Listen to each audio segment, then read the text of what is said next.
अस्सलाम वालेकुम। आज हम स्टार्ट करने वाले हैं वर्चुअल बॉक्स। वर्चुअल बॉक्स जो है वर्चुअलाइजेशन के लिए इस्तेमाल किया जाता है। अब किस तरह वर्चुअलाइजेशन के लिए इस्तेमाल किया जाता है, चलो हम कुछ इसके बारे में पढ़ लेते हैं। वर्चुअलाइजेशन जो होता है वो हार्डवेयर और नेटवर्क के कोर्स में इस्तेमाल किया जाता है। अब हार्डवेयर में फॉर एग्ज़ाम्पल हम आज पढ़ने वाले हैं विंडोज़ 7 या हम पढ़ने वाले हैं विंडोज़ 8 या हो सकता है वो 10 हो या 11 हो। अब जो मेरा रियल पीसी है उसमें मेरे पास विंडोज़ 11 है। मेरे रियल पीसी में मेरे पास विंडोज़ 11 है। चल एक बार चेक कर लेते हैं कि हकीकत में है ये विंडोज़ 11। तो आप माई कंप्यूटर पे राइट क्लिक कर लें, मोर ऑप्शंस पे चले जाए, प्रॉपर्टीज़ पे चले जाए और यहाँ पर अगर हम देख लें हमारे पास एडिशन विंडोज़ 11 इंटरप्राइजेज़ है। अब हमारे पास अगर एक ही लैपटॉप हो या एक ही पीसी हो, फॉर एग्ज़ाम्पल मेरे पास एक कंप्यूटर है, ठीक है, या एक ही लैपटॉप है। अब इसके अंदर ऑलरेडी एक विंडोज़ इंस्टॉल है, वो विंडोज़ 11 इंस्टॉल है, ठीक है। अब मैंने आज प्रैक्टिस करना है विंडोज़ 7 का या एक्सपी का या 10 का या 11 का। अब मैंने इसको इंस्टॉल कहाँ पे करना है? अगर मैं रियल अपने पीसी या लैपटॉप में कर लूँ तो जो मेरी पुरानी ओरिजिनल विंडोज़ होगी वो फॉर्मेट हो जाएगी, उसका डेटा चला जाएगा, उसकी सेटिंग टोटल चली जाएगी, ठीक है। तो अब हम करना चाहते हैं वर्चुअल बॉक्स। अब वर्चुअल बॉक्स हमारे पास वर्चुअलाइजेशन है, इसमें आप प्रैक्टिस के लिए आप जो है ये से इस्तेमाल कर सकते हो।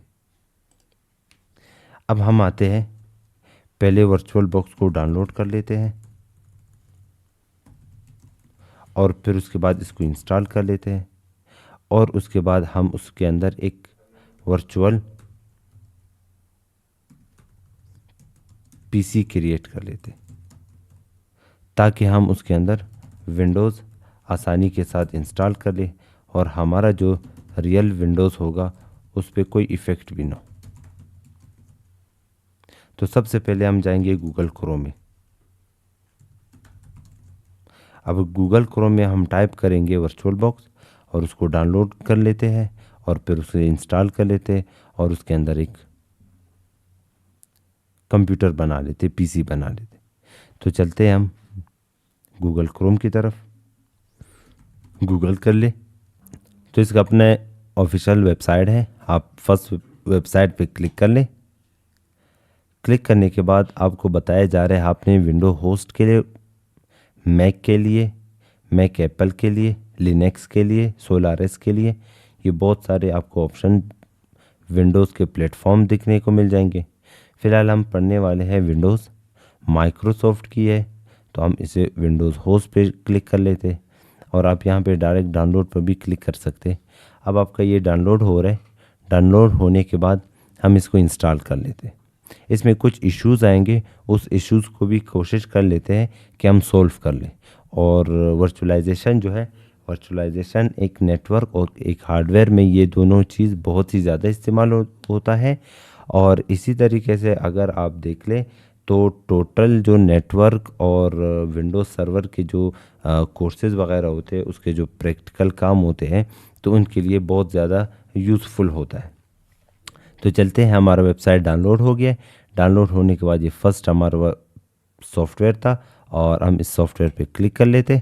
इसे आप यस कर लें। यस करने के बाद वेलकम ओरेकल, ठीक है, ये इसका अपना वर्जन है और हम इसे नेक्स्ट कर लेते। नेक्स्ट करने के बाद हम इस लाइसेंस इनकी जो भी रिक्वायरमेंट है हम एग्री करते, आई एक्सेप्ट और अगेन नेक्स्ट कर लो और नेक्स्ट कर दे।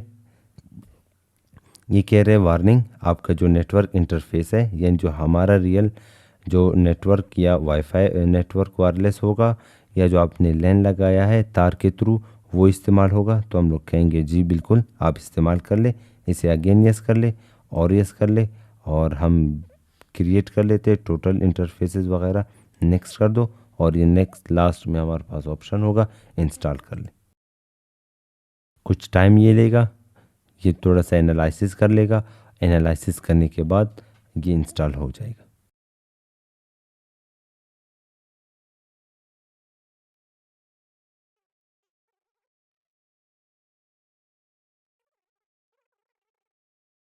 अब हम इसे फिनिश कर लेते हैं। फिनिश होने के बाद ये ऑटोमेटिक जो है ओपन हो जाएगा। अगर ना हुआ, आप चले जाए अपने डेस्कटॉप के ऊपर। डेस्कटॉप के ऊपर ये इसका इंटरफेस है। पहले इसका इंटरफेस कुछ चेंज था, अब इसे अपडेट कर दिया गया है। अब इसका इंटरफेस कुछ ये आ रहा है। हम इस पर डबल क्लिक कर लेते हैं। हमने इसके 2 स्टेप पढ़ लिए थे। पहला स्टेप हमने पढ़ लिया था डाउनलोड करना, दूसरा स्टेप पढ़ लिया था इंस्टॉल करना। अब तीसरे स्टेप पे जैसे यहाँ पर हमारे पास 3 कंप्यूटर पहले से वर्चुअल कंप्यूटर बनाए गए हैं। एक विंडोज़ 10 के नाम पर है, एक विंडोज़ 8.1 के नाम पर है, और ये विंडोज़ 8 के नाम पर है। तो अब हम एक नया विंडोज़ एक पीसी क्रिएट करेंगे विंडोज़ 7 के लिए। तो आपने आना होगा फाइल पे। फाइल पर आने के बाद आपको बहुत सारे ऑप्शंस मिल जाएंगे। आपने आना होगा मशीन पे। मशीन पर आने के बाद आपने करना होगा, तमाम सॉफ्टवेयर की सेम होगी, नया डॉक्यूमेंट लेना, नया शीट वगैरह लेना। तो इसी तरीके से मशीन बनाने के लिए हम आएंगे न्यू के ऊपर। न्यू पर आने के बाद ये कह रहे हैं कि आप इसको नेम दे दो। जैसे HP है, उसमें मॉडल्स वगैरह होते हैं लैपटॉप और डेस्कटॉप में। इसी तरह डेल है, लिनोवो है, तोशिबा है, हायर है, सोनी है, एंड सो ऑन। तो हम यहाँ पर नेम देंगे, आप अपना नाम दो, कुछ भी नाम दो। फ़िलहाल हम यहाँ पे विंडोज़ 7 के नाम से सिस्टम क्रिएट कर लेते, विंडोज़ क्रिएट कर लेते। ये कह रहे हैं कि ये जो फोल्डर है, इस फोल्डर में ये सेव हो जाएगा। मैं कहना चाहता हूँ ठीक है। ये कह रहे हैं आप अभी से विंडोज़ का इमेज इसमें डालना चाहते हो। हम कहेंगे नहीं, फ़िलहाल हमने एक सिंपल सा कंप्यूटर बनाना है, हम बाद में इसमें इंस्टॉलेशन कर लेंगे। अब आपने करना होगा, ये कह रहे हैं कि किस टाइप का आपने बनाना है। माइक्रोसॉफ्ट है, विंडोज़ 7, 8, 10, 11, XP 2000, ये जो वर्जन्स होंगे ये माइक्रोसॉफ्ट के, उससे पहले भी वर्जन होते। हम एक दिन इंशाल्लाह विंडोज़ की हिस्ट्री पर लेते। सबसे पहला जो विंडोज़ होगा माइक्रोसॉफ्ट वालों ने कब लॉन्च किया था और कौन सा वर्जन। 1.1 जो था, 1.0, 1.1, 2.0, 2.1, 3.0, 3.1, वहाँ से स्टार्ट लिया है। आज हमारे पास विंडोज़ 11 तक आ चुका है। तो फिलहाल हम विंडोज़ 7 कर लेते। अब माइक्रोसॉफ्ट आप है जी, माइक्रोसॉफ्ट है। लिनक्स, हम इंशाल्लाह लिनक्स की सीरीज़ भी आपको ले आएंगे, और उसमें हम लोग बहुत कुछ टूल्स पढ़ लेंगे। और सोलारिस है, BSD है, IBM इंटरनेशनल बिजनेस मशीन, ये एक अलग से ऑपरेटिंग सिस्टम है। पैरोट, ये अलग से ऑपरेटिंग सिस्टम है। मैक ऑदर पर आ जाए। अब हम आएंगे, फ़िलहाल हम माइक्रोसॉफ्ट विंडोज़ सेलेक्ट कर लेते हैं। ये कह रहे कौन सा वर्जन, आप इस ड्रॉप डाउन बटन पे क्लिक कर ले। तो बहुत सारे वर्जन मैंने आपको पहले भी कहा था, तो 3.1, 3.0, 2.0, 2.1, 1.0, 1.1, यहाँ से एंटी वगैरह ये सारे सिलेक्शन है। तो हम विंडोज़ 7, और 7 में हमारे पास 2 चीज़ें होती है, एक होता है 32 बिट, एक होता है 64 बिट। अब 32 बिट कहाँ इस्तेमाल होगा वो हम डिटेल में विंडोज़ के दौरान पढ़ेंगे, और 64 बिट कहाँ पर इस्तेमाल होगा वो भी हम वहीं पे देख लेते हैं। फ़िलहाल हम 32 सेलेक्ट कर लेते हैं कि हमने 32 बिट के ऊपर इंस्टॉलेशन करना है। अब हम आएंगे, इसको फिनिश कर देंगे। अच्छा, ये करने के बाद फिनिश ना करें आप, फिनिश करने से पहले इसका रैम और हार्ड डिस्क सेलेक्ट कर लेते जी। हार्डवेयर पर हम आएंगे, हमारे पास होगा कि आपने बेस मेमोरी, मेमोरी कहते हैं रैम को, कि रैम आपने कितना सेलेक्ट करना है। आपने कम से कम 3 GB तक रैम सेलेक्ट करना होगा। तो हमारे पास 4 MB से स्टार्ट है, और यहाँ तक आपके पास आ रहा है तकरीबन 6 GB तक होगा। और हम यहाँ से थोड़ा सा इसको बढ़ा देते। चलो 4 GB हमने सेलेक्ट कर लिया है। ये कह रहे प्रोसेसर, तो प्रोसेसर आप 2 भी सेलेक्ट कर सकते हो और 3 भी सेलेक्ट कर सकते हो। तो हम 2 फ़िलहाल सेलेक्ट कर लेते हैं प्रोसेसर, यानी ये कोर 2 के हिसाब से होगा। अब हम आएंगे हार्ड डिस्क की तरफ। हार्ड डिस्क भी आपको मिल सकता है, ये कह रहे हैं कि आपने अपना ही हार्ड डिस्क यूज़ करना है या वर्चुअल हार्ड डिस्क यूज़ कर सकते हो। तो फ़िलहाल हम लोग अपना हार्ड डिस्क यूज़ नहीं करेंगे, वर्चुअल हार्ड डिस्क यूज़ करेंगे। वर्चुअल हार्ड डिस्क आपको 4 MB से लेकर 2 TB तक आपको मिल सकता है। और यहाँ से आप साइज़ उठा लो, तो मैं यहाँ से तकरीबन एक 500 GB तक का ड्राइव सेलेक्ट कर लेता हूँ। अब हम इसे कर लेते हैं फिनिश करने के बाद अब ये विंडोज़ 7 का कंप्यूटर बन चुका है, जिसमें विंडोज़ 7 नहीं है और ये लिखा भी है कि पावर्ड ऑफ, अब ऑफ है। इसको ऑन करने के 2 तरीके हैं, या तो अपने मशीन पे चले जाओ, डबल क्लिक कर लो इसके ऊपर, लेफ़्ट क्लिक डबल क्लिक कर ले, ये ओपन हो जाएगा। अगर यहाँ से आपने यहाँ पे देख लो पावरिंग VM यानी वर्चुअल मशीन, ठीक है, ये अभी ऑन होगा, ये 100% कंप्लीट हो जाएगा और ये ऑन हो जाएगा। और इसकी कुछ शॉर्टकट कीज़ है वो भी आप देख लें। चले, हमारे पास ये बिल्कुल एक हाफ स्क्रीन पर है। ये जो आपको एक इंफॉर्मेशन मिल रहा है, ये कह रहे हैं कि आपने इंस्टॉलेशन शुरू करना है, तो यहाँ से इमेज सेलेक्ट कर ले। हम बाद में सेलेक्ट कर लेते, इसको क्लोज़ कर लो। क्लोज़ करने के बाद हम जो है अब इसको फुल स्क्रीन पे ले आएंगे, ताकि अगले को पता भी नहीं चले कि ये रियल है या वर्चुअल है। तो आप जो है कंट्रोल के साथ F का बटन प्रेस कर ले और यहाँ से do not show this message again, और यहाँ से स्विच कर ले। अब ये हमारे पास, और इसको भी हम क्लोज़ कर लेते, ये रियल आ गया। अब ये कह रहे हैं कि यहाँ पर कोई भी मीडिया या बूटेबल डिवाइस या कोई हार्ड डिस्क के अंदर कोई विंडोज़ इंस्टॉल नहीं है और इसने फाउंड भी नहीं की है। हम बाद में इंस्टॉलेशन शुरू कर लेते। अगर आपने वापस छोटी स्क्रीन करनी हो तो कंट्रोल के साथ आप F का बटन प्रेस कर ले, ये छोटी स्क्रीन आ जाएगी, हाफ स्क्रीन आ जाएगी।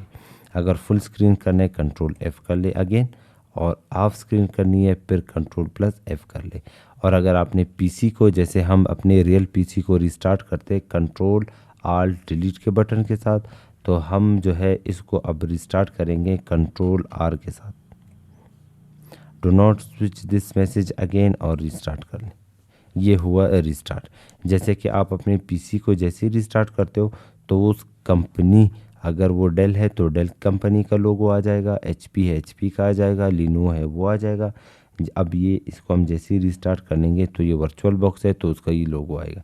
तो हम पहले फुल स्क्रीन कर लेते हैं इसको कंट्रोल F से, और अब हम इसे रिस्टार्ट कर लेते हैं कंट्रोल प्लस R से। अब यहाँ पर एक और सवाल है, ज़्यादातर स्टूडेंट कंफ्यूज होते हैं कि सर हम कंट्रोल F और R यूज़ करते हैं, वो अप्लाई नहीं होता। मसला ये होता है कि कीबोर्ड के अंदर 2 कंट्रोल होंगे, एक कंट्रोल लेफ़्ट साइड पे होता है, एक कंट्रोल राइट साइड पे होता है।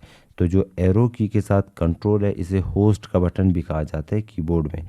तो इस होस्ट के साथ आप R का बटन प्रेस कर लो तो रिस्टार्ट होगा। अच्छा, कंट्रोल के साथ अगेन आप F कर ले और ये फुल स्क्रीन हाफ स्क्रीन पे हो जाएगा। आज के लिए इतना ही।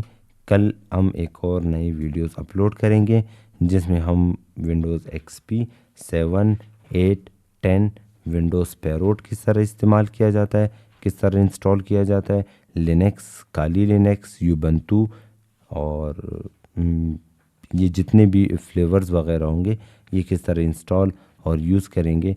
आज के लिए इतना ही।